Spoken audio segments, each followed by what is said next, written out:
Halo guys, kembali lagi bersama saya Fitra Salam dari Belajar. Baik, sini kita akan melanjutkan video sebelumnya, di mana video sebelumnya kita telah belajar membuat file HTML sendiri ya. Jadi sekarang kita akan melanjutkan series dari pembelajaran HTML untuk pemula ini. Baik, di sini ada folder yang telah kita buat sebelumnya yaitu belajar HTML ya kan. Oke, kita langsung saja buka text editor kita.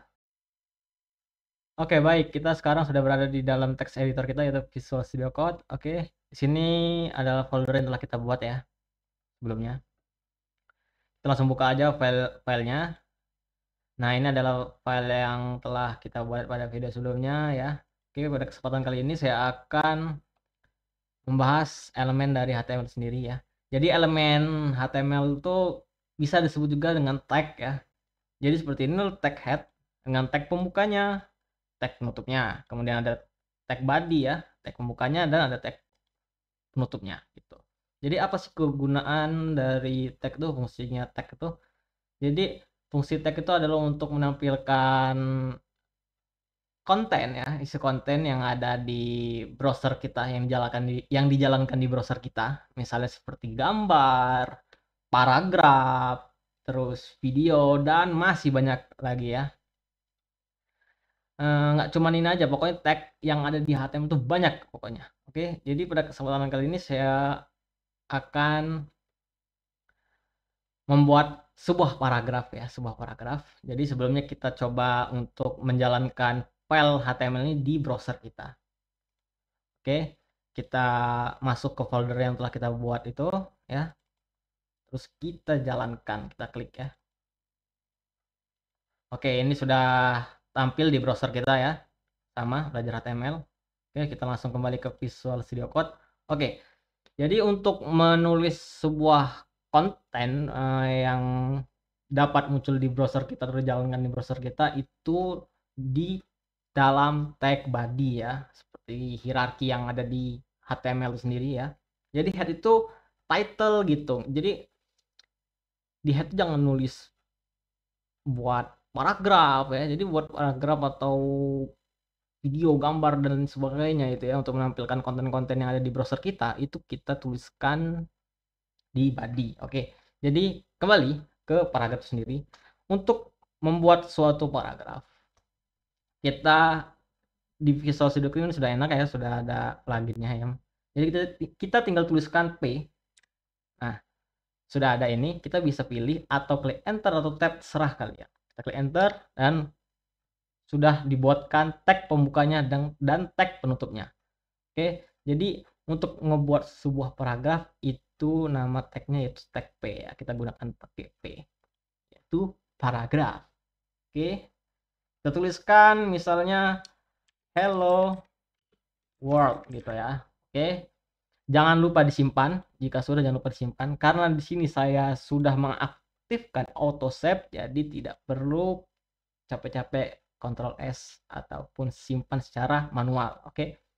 Oke, kita tutup dulu ya ininya biar workspace-nya lebih besar. Oke, kita lihat di browser kita. Oke, belum tampil apa-apa karena belum kita refresh. Kita refresh dulu. Nah, sudah muncul hello world sama dengan apa yang kita tuliskan tadi. Oke, kita kembali ke VS Code kita. Oke. Nah, jadi misalnya kita coba tulis panjang ya. Oh ya, di di Visual Studio Code ini juga ada plugin yang mempermudah kita lah. Jadi kita tidak perlu capek-capek misalnya membuat kata-kata teks yang panjang gitu, nggak perlu kayak gini-gini lah ya. Terus panjang itu terlalu buang tenaga dan buang waktu. Kita langsung tulis saja lorem ya. Terus kita tab. Nah, dia akan memanjang di sini. Oke. Nah,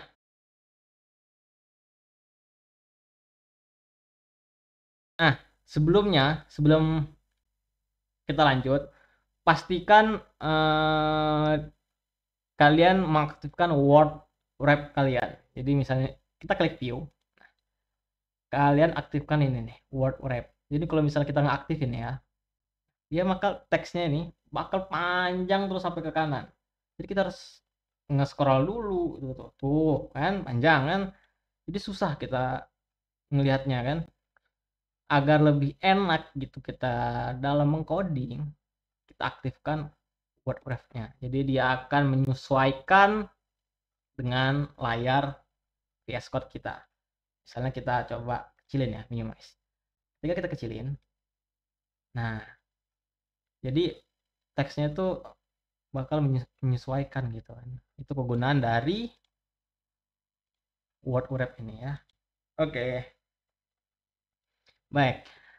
Kita coba ke browser kita. Kita refresh. Nah, sudah muncul ya.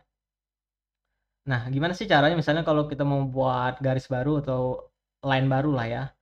Misalnya di setelah koma ini kita enter gitu kan. Nah, di visual di HTML sendiri kita nggak bisa ngelakuin seperti ini misalnya kan. Ini kan ada habis dollar ini ada libero, kita enter. Nah, sudah kan? Kemudian kita buka browser kita refresh, tidak terjadi apa-apa. Kenapa? Ya karena di HTML itu sendiri nggak bisa kita ngelakuin seperti itu. Jadi kita harus menggunakan tag dari HTML itu sesuai dengan fungsinya gitu kan. Coba kita kembali. Nah, gimana sih caranya untuk agar kita masuk ke line baru gitu? Kita dapat menggunakan namanya tag BR ya. Seperti ini BR. Nah, jadi tag BR ini bisa dibilang disingkat itu break gitu ya, break line. Nah, kita kembali ke browser kita. Ini udah di save, jangan lupa untuk di save ya. Kalau kalian tidak mengaktifkan auto save kalian, kita ke browser, kita refresh. Nah, dia akan ke bawah. Kita kembali ke Visual Studio Code, terus kita coba tulis lagi ya. Terus kita kembali ke browser, kita refresh lagi. Nah, dia akan enter gitulah ya, jadi bilang. Nah, jadi ada dua gitu. Atau kan tag P ini adalah fungsinya adalah membuat suatu paragraf ya kan. Kita bisa juga buat baru gitu. Nah, ini paragraf 2 cuy. Elah kan. Kita kembali ke browser, ingat jangan lupa save. Nah, kita refresh.